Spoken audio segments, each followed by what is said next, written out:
तो यहाँ पर प्रभु हम मुद्दों पर भी आ गए, और एक दिलचस्प बात जो मैंने देखी और आप अपने तजुर्बे के आधार पर बताइए, आकलन सही है क्या? मेरा सवाल बड़ा सीधा है कि बीजेपी नैरेटिव सेट करती थी, मुद्दे तय करती थी, अब वो लाभार्थी हो, ओबीसीआइजेशन हो, बीजेपी का सोशल इंजीनियरिंग, सबको बाखूबी अंजाम दिया उन्होंने। लेकिन पिछले कुछ दिनों से और इन चुनावों में भी खास, अगर हम मुद्दों की बात करें प्रभु, तो जो पिच पहले बीजेपी सेट किया करती थी, कांग्रेस विपक्ष को मजबूर करती थी उस पिच पर खेलने के लिए, अब दरअसल कांग्रेस और विपक्ष पिच तैयार करने लगा है और बीजेपी को अब उसको उस पर आकर खेलना पड़ रहा है। क्या ये कुछ बदलाव हुआ है क्या राजनीति में? देखो, एक सुधीर, एक सिंड्रोम है कि जो होता है हर पार्टी में, जब वो सत्ता में काफ़ी दिन तक रहेंगे और एक व्यक्ति के ऊपर निर्भर करेंगे और वहाँ से ही आपको इंडिकेशन आएंगे तो आपकी फटीक हो जाएगी। वो दिखाई देता है कि 10 साल से मोदी जी नेतृत्व यहाँ से कर रहे हैं, अमित शाह जो हैं होम मिनिस्टर हैं, पार्टी के अध्यक्ष भी रहे हैं, दोनों लोगों चेहरा और चलन इनके थ्रू देखा जाता था। तो 10 साल के अंदर अपने आप को परिवर्तन करना राजनीति के अंदर बहुत मुश्किल होता है। कलेक्टिव लीडरशिप के अंदर नए नए आइडियाज़ आते हैं, सब चीज़ आते हैं। अब तो टॉप डाउन पोजीशन चल रही है। जब किसी पॉलिटिकल पार्टी में टॉप डाउन में नैरेटिव सेट होगा तो वहाँ पर नीचे के लोग सोचना बंद कर देंगे। तो इसलिए नीचे के लोगों ने सोचना बंद कर दिया, फीडबैक सिस्टम खत्म हो गया। तो आप जो कह रहे हैं नेटिव करें, पहले हिंदुत्व एजेंडा उनका चलता था कि हम 370 हटा देंगे, हम यूनियन सिविल कोड ले आएंगे, हम कई बाकी जगह के राम मंदिर बनवा देंगे। ये जब हिंदू जो रिलेटेड इश्यूज थे वो 10 साल तक चले, वो पूरे हो गए। उसके बाद विकास पे आएंगे, जातिवाद पे शुरू हो गए आप।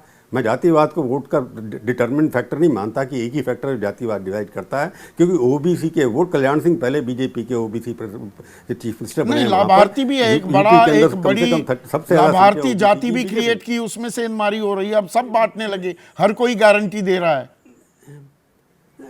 नहीं, मेरी बात आपने पूरी गारंटी पे आ रहा हूँ, मैं उसी पे बात पे आ रहा हूँ कि अब हर चीज़ की गारंटी। पहले आप कहते हैं कि आप फ्रीडम, ये फ्रीबीज हैं या रेवड़ी हैं, गारंटीज पे आ रहे हैं। मेरे को जब भी लगता है कि जनता काफ़ी मैच्योर हो चुकी है हर स्टेट के अंदर। आप जब रेवड़ियाँ बांटी, या एक बार गैस का असर ज़रूर हुआ था कि जब आपने उज्ज्वला के दौरान गैसें दी, महिलाओं ने वोट दिया, 53% वोट्स निकल कर हिंदुस्तान के अंदर आए, तो महिलाओं का जैसे वोट बढ़ता चला जा रहा है। 12% महिलाएँ वोट करती थी 1952 के अंदर, अब आप देखते हैं 50% से ऊपर जा रही हैं। तो महिलाओं के आने से ये एक इशू बनता चला जाए। महिला क्योंकि किचन चलाती हैं, घर चलाती हैं, तो उनकी कितना असर पड़ता है इसके ऊपर सीखती हैं वो लोग। परंतु आप कहें कि जातियों के बात के ऊपर नैरेटिव सेट किया बाकी लोगों ने, मैं उस बात पर ठीक है, जाति बात उठाते रहते हैं, कभी ओपिनियन पोल हम करते हैं। मैं 1980 से देख रहा हूँ, महंगाई, करप्शन, अनएम्प्लॉयमेंट, ये नंबर 1, नंबर 2, 3 इशू आते हैं। तो 40 साल के अंदर इशू बदले नहीं है, मुद्दे बदल नहीं है, तो बदला क्या है? तो आप नेतृत्व की जो बात कर रहे हैं कि मोदी जी एक नई चीज़ थे। अभी किसी ने कहा कि जो सवाल जो होता है कि मोदी जी के खिलाफ कौन है, भाई अटल जी के खिलाफ कौन था? अटल जी सबसे पावरफुल नेता रहे। इंडिया टुडे का ओपिनियन पोल मार्च 2004 का देख लीजिए उठा के, 351 सीटें हम लोगों ने दी थी बीजेपी को, मिली 140। हाँ, जनता जब हराने पे आती है वो ये नहीं देखती है अटल जी हैं, मोदी है, इंदिरा गांधी है, सोनिया गांधी है, तो ये सब नहीं होता। ये नहीं होता है। तो जमीन पर जो चर्निंग हो रही है, आखिरी सवाल, एक सेकंड प्रभु, प्रदीप सिंह से। हाँ प्लीज, आप अपनी बात पूरी कीजिए। हाँ, कुछ जोड़ना चाह रहे थे तो मैं कह रहा हूँ कि ज़मीन पे जो आपने बात है, ज़मीन वोटिंग पैटर्न जो है, वोटिंग की सेंसिटिव है। और न्यू वोटर अगर आप दिखा रहे थे, नए वोटर हर साल जो ऐड हो जाते हैं, उनको टीवी दिखाई देता है, व्हाट्सएप दिखाई देता है, वो सब किसी से फर्क नहीं पड़ता कोई भी। यस, मोदी से ज़्यादा पॉपुलर लीडर कोई नहीं है, ना होगा अभी अगले ना आने वाले।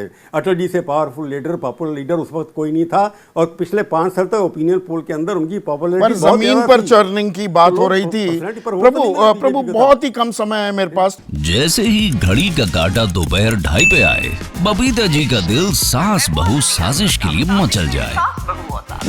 और ये है इनकी बहू, पूरे दिन ऑफिस की टेंशन हो जाए गॉन जब ये करें अपना फेवरेट शो फ्री टाइम पे ऑन। इनकी तरह आप भी देखें अपना फेवरेट शो अपने टाइम पर, और डाउनलोड कीजिए एबीपी लाइव ऐप अपने स्मार्ट टीवी पर।